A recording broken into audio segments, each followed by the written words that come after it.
कहानी का नाम भूतिया हवेली। गांव के किनारे एक पुराना हवेली था जिसे लोग भूतिया हवेली कहते थे। एक दिन किशोर नामक युवक ने सोचा कि वह इस हवेली का रहस्य जानने जाएगा। उसने अपने मित्रों को यह बात बताई, लेकिन कोई भी उसके साथ चलने को तैयार नहीं हुआ। रात के 12 बज रहे थे। हवेली के पास पहुंचते ही किशोर को एक अजीब सी ठंड महसूस हुई। हवेली का मुख्य दरवाजा अजीब सी आवाज के साथ खुला। अंदर अंधेरा और सन्नाटा था। किशोर ने अपनी टॉर्च निकाली और धीरे धीरे अंदर की ओर बढ़ा। पहला कमरा खाली था, लेकिन वहां दीवारों पर अजीब सी चित्रकला थी। किशोर ने एक चित्र पर ध्यान दिया। वह एक प्राचीन राजा का था जिसके हाथ में तलवार थी। अचानक उसे पीछे से किसी के चलने की आवाज आई। वह मुड़कर देखता है, लेकिन वहां कोई नहीं था। उसका दिल तेजी से धड़कने लगा। दूसरे कमरे में पहुंचते ही किशोर ने देखा कि वहां एक पुराना पीतल का बक्सा था। उसने बक्सा खोलने की कोशिश की, लेकिन वह बंद था। तभी उसके कानों में एक धीमी आवाज गूंजी, इसे मत छूना।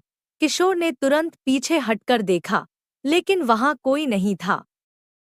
तीसरे कमरे में किशोर ने देखा कि दीवार पर एक पुरानी घड़ी लटकी हुई थी।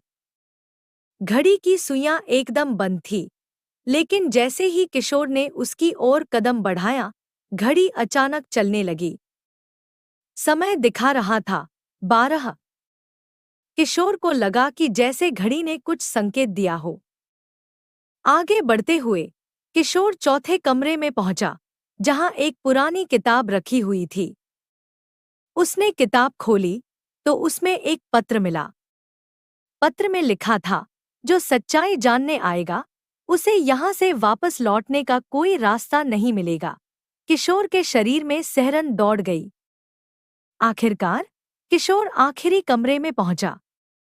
इस कमरे में एक बड़ा आईना था। जैसे ही किशोर ने उस आईने में देखा, उसे अपने पीछे एक साया दिखाई दिया। वह तुरंत मुड़ा, लेकिन वहां कोई नहीं था। किशोर ने घबराकर दौड़ लगाई और बाहर की ओर भागा। हवेली से बाहर निकलते ही किशोर ने देखा कि घड़ी 1 बजा रही थी। वह समझ गया कि वह इस रहस्यमयी हवेली का रहस्य कभी नहीं जान पाएगा। उसने ठान लिया कि अब वह कभी इस हवेली के पास नहीं जाएगा। इस कहानी से हमें यह सीखने को मिलता है कि हर रहस्य को जानने की कोशिश नहीं करनी चाहिए, क्योंकि कुछ रहस्य अनसुलझे ही बेहतर होते हैं।